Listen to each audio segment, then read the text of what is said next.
নির্বাচিত হয়েছে তাদের রক্তের সাথে যেন কেউ বেমানি করতে না পারে, সেজন্য আপনাদের নেতাদের প্রতি আমাদের বিনীত আমাদের নিবেদন হবে। আপনাদের নেতাদেরা কে কি করছেন না করছেন সেগুলো হচ্ছে ইতিহাস, সেটা ডিফাইন করবে। কিন্তু কর্মীদের রক্তের সাথে যদি বেমানি হয় তাহলে ইতিহাসে সেটা হচ্ছে দেউলিয়াত্বপূর্ণ হবে। সেই জন্য আমরা চাই বিচার, আওয়ামী লীগের যে বিচার আপনারা যারা এখন শুনছেন, কি বলতেছে যে লাথাল ওয়েপন চালানো। লাথাল ওয়েপন বুঝছেন কোনটা? লোহার যে গুলিটা, মরণাস্ত্র, যেটা দেওয়া গুলি করলে মরবে, মারা যাবে, ওইটার নাম হচ্ছে লেথাল ওয়েপন। লেথাল ওয়েপন মারতে কইতাছে কে? নির্দেশ দিতেছে একটা রাষ্ট্রের প্রধান, অনির্বাচিত সরকারের প্রধান কি দিতেছে? নিজে হচ্ছে ঘোষণা দিতেছে। এখন উনাকে বাঁচানোর জন্য উনি ছাড়া নাকি, আওয়ামী লীগ ছাড়া নাকি নির্বাচন হবে না, আওয়ামী লীগ ছাড়া নাকি নির্বাচন গ্রহণযোগ্য হবে না। আমাদেরকে এই সরকারের, আওয়ামী লীগের দল হিসাবে বিচারটা নিশ্চিত করতে হবে, হাসিনার বিচার নিশ্চিত করতে হবে।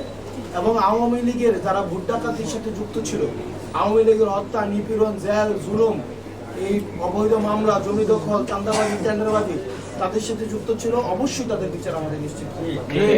এবং সেটার জন্য আপনারা হচ্ছেন আমাদের বৈধতা।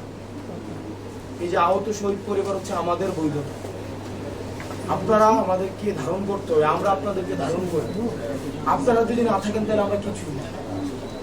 আপনাদেরকে এক ধরনের এখন হচ্ছে তুচ্ছ তাচ্ছিল্য করা হচ্ছে না, আরো এটা কয়েকদিন করে আরো শুরু হবে।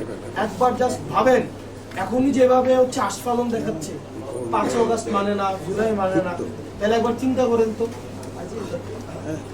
আপনার যদি সংস্কারবিহীন আবার একটা পট পরিবর্তনের সাজানো নির্বাচনের দিকে আমরা যাই, তখন আপনাদের কি অবস্থা হবে? এবং সেটার একটা মরণ ফাঁদ আপনাদের সামনে আছে, সেটা হচ্ছে কি আপনাদের জাবিরের যে মামলাটা দেওয়া হয়েছে, এই সবাইকে জঙ্গি মামলা তখন দেওয়া হবে। সেজন্য এটার বিষয়ে আমরাও কথা বলবো এবং আপনাদেরকেও কথা বলতে হবে। আমাদের একসাথে ঐক্যবদ্ধভাবে এই সংস্কার এবং বিচার নিশ্চিত করার মধ্য দিয়ে, অনেকে বলে আমরা নাকি নির্বাচন চাই, আমরা অবশ্যই নির্বাচন চাই এবং নির্বাচন হইতেই হবে। বরং আমরা দেখতে পাচ্ছি নির্বাচন ঠেকানোর জন্য আরো অন্যান্য রাজনৈতিক দল ঐক্যবদ্ধ হচ্ছে। তারা নির্বাচন ঠেকাই দিতে চায় কিভাবে? তারা সংস্কার ঠেকাই দিতে চায়, তারা বিচার ঠেকাই দিতে চায়। বিচার এবং সংস্কার ঠেকানোর মধ্য দিয়ে, জুলাই ঘোষণাপত্র ঠেকানোর মধ্য দিয়ে তারা হচ্ছে নির্বাচন পিছিয়ে দেওয়ার চেষ্টা করছে। এখন আমাদের এটাকে একটা প্যাকেজ আকারে দেখতে হবে, এটাকে আলাদা দেখা যাবে না। বিচার, সংস্কার, জুলাই ঘোষণাপত্র এবং নির্বাচনের একটা প্যাকেজ একসাথে দিতে হবে।